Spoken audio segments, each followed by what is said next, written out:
จ้าสบายดีเนาะพบกับข้าพเจ้าอีกคือเก่าเนาะกับทวนเพชรมิสัยเนาะมื้อนี้ข้าพเจ้าจะมาสอนการเฮ็ดตัวหนังสือเป็นโลโก้เนาะเชิญเฮามาเข้ากันเลยเนาะ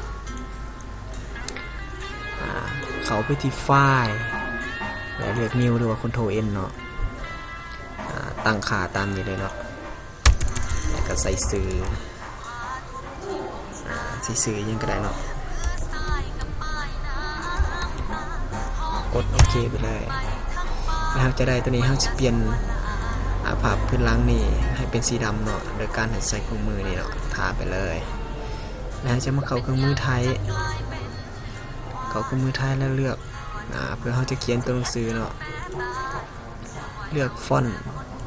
ตามที่เราจะเขียนเลยเลือกตามความต้องการของเราเลยเนาะเราจะเขียนเราจะแต่งไปได้ก็ตามใจเราเลยเนาะสิครับเจ้าตัวเอาตัวนี้เนาะกด Ctrl A เนาะเลือก Selection ทั้งหมดแล้วก็เข้าปุ่มนี้เนาะแล้วก็เข้าปุ่มนี้แล้วก็กด Ctrl D เพื่อยกเลิก Selection เนาะเมื่อได้มาแบบนี้แล้วเราก็มาคลิกขวาใส่เลเยอร์ตัวนี้เลยเนาะเข้า Rasterize เพื่อเราจะตัดตัวหนังสือเนาะถ้าเราบ่เข้าตัวเมื่อกี้นี้เราอาจจะตัดตัวหนังสือได้เรามาเข้าเครื่องมือนี้เนาะLasso Tool เนาะเพื่อจะตัดตัวหนังสือเนาะก็ตัดตามแบบของเราเลยหลังจากนั้นเราจะใส่เครื่องมือนี้มุฟเนาะหรือว่ากดตัว V เป็นพิมพ์คีย์บอร์ดได้เนาะเพื่อจะตัดนี่จะได้ลักษณะจังซี่เนาะแล้วก็เขาตัวนี้คือเก่าเนาะหรือว่ากดอยู่เป็นพิมพ์คีย์บอร์ดกดตัว L ก็ได้เนาะได้เส้นเดียวกันเลยเขามุฟกดตัว V เลยเนาะเราจะตัดตามแบบของเขาเลยเนาะว่าเราจะตัดแบบใดเราจะตัดแบบใดตัดไปเลยแต่เราบ่ต้องเอาออกไกลเนาะเพราะว่าบัดเวลาเราเห็นไปแล้วมันจะบ่เห็นหูปภาพเงาของเรา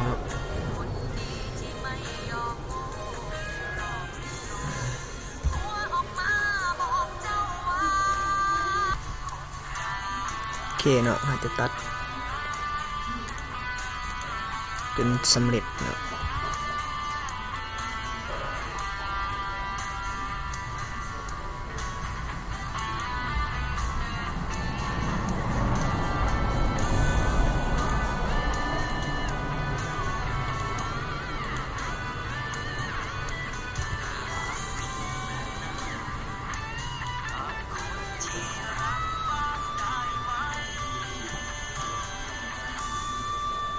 เนาะอาจจะประมาณนี้เนาะหลังจากนั้นเราจะมาใส่เครื่องมือนี่เนาะเครื่องมือมัดจิกแวนทูธเราจะคลิกใส่เนาะโดยการกดชิปค้างไว้เพื่อเราจะเลือกเอาตัวที่เราตัดนี่เนาะ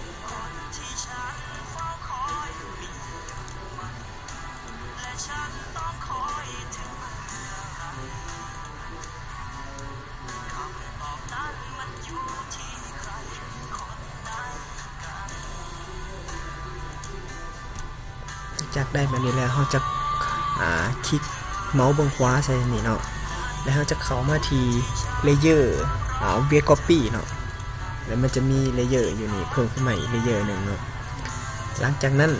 เราก็มาเข้าคลิกบนขวาเบอร์นี้เลยคลิกเมาส์ขวาแล้วมาเข้า Body Option เนาะเราจะปรับแต่งเมื่อมาฮอนหน้านี่แล้วเนาะเราจะเข้า Drop Shadow เนาะDrop Shadow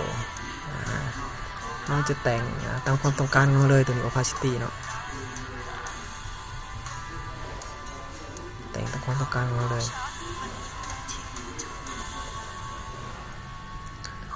แล้วตัวนี้เราจะแต่งเป็นปรับเป็นซาวเนาะหรือว่าอย่างก็ได้แล้วแต่ความต้องการของเราเนาะตัวนี้จะใส่12ตัวนี้จะใส่16โอเคกลายแล้ว16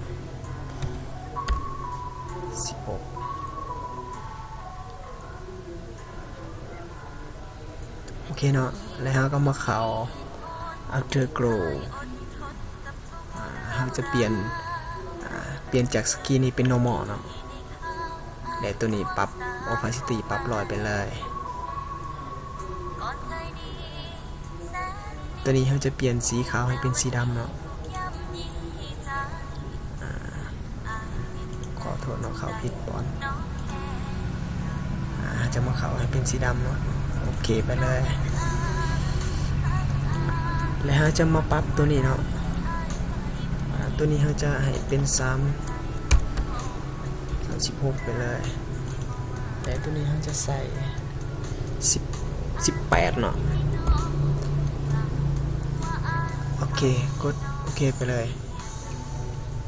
โอเคเนาะเมื่อเราได้สิแล้วเราจะเห็นว่ามีลักษณะมีแวววาวขึ้นมาเนาะหลังจากนั้นเราไปกดไฟล์เนาะแล้วเข้าที่ Open เลือกที่รูปของรูปพื้นที่เราโหลดมาเนาะรูปแบ็คกราวด์ที่เราโหลดมาตัวอย่างว่าจังซี่เนาะแล้วเราจะคลิกอยู่ดับเบิลคลิกอยู่นี่เพื่อปลดล็อกเลเยอร์เนาะแล้วเราก็ใส่เครื่องมือนี่เนาะยกรูปนี่มาใส่แถบตัวนี่เนาะแล้วมาวางไว้นี่โอเค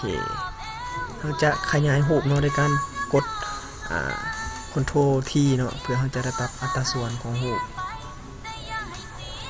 เราต้องปรับให้มันกว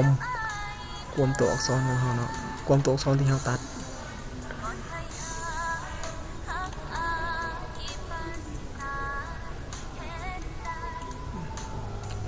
เพื่อว่ามันจะได้ปิดอย่างเนาะกดติ๊กถึกไปเลยแล้วเรามาเปลี่ยน normal อย่างนี้เนาะเป็น modify นี่เราจะได้แบบนี้เนาะหลังจากนั้นเราก็มาเข้า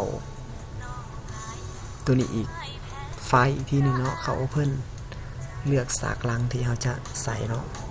กด Open ออกมาเลยเราก็ดับเบิลคลิกตัวนี้คือเก่าเพื่อเป็นการปลดล็อกเลเยอร์เนาะย้ายรูปตัวนี้มาใส่นี่ทับอิฐนี่คือเก่าเนาะโดยเราจะกด Ctrl T เนาะเพื่อปรับขนาดของรูป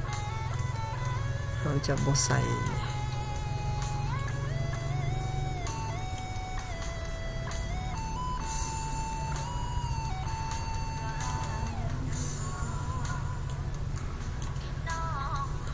อาจจะประมาณนี้ก็ได้เนาะกดถูกไป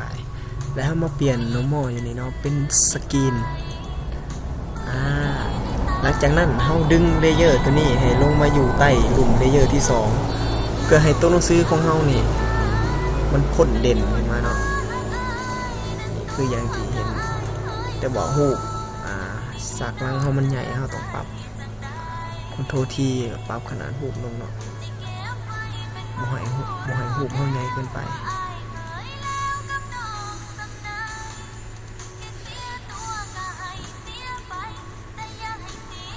หรือว่าอาจจะเป็นจังซี่เนาะเราแต่งหรือว่าเราจะเปลี่ยนรูปก็ได้เนาะเราเปลี่ยนรูปไปเลย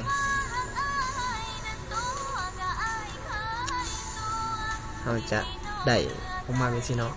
หรือว่าถ้าเราบ่มักเรามีรูปอื่นเราก็โหลดมาได้เนาะคันสั้นคลิปนี้ก็ขอจบเพียงเท่านี้เนาะในการเฮ็ดตัวหนังสือเป็นโลโก้ถ้าว่าผิดพลาดประการใดก็ขอโทษขออภัยเนาะถ้าว่าคลิปนี้มีประโยชน์ก็แชร์ต่อไปเนาะเพื่อเป็นกำลังใจให้ข้าพเจ้าเฮ็ดคลิปต่อไปเนาะส่วนการเซฟกับแบบเก่าเนาะเข้ามาที่ไฟล์ Save As แล้วเราก็มาเลือกตัวนี้เนาะ format ตัวนี้ให้เป็น JPEG หรือว่า JPG เนาะ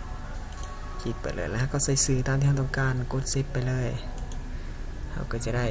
รูปของเราเป็นแบบนี้เนาะหลังจากนั้นเราก็ไปเบิ่งไฟล์ที่เราเซฟไว้เนาะ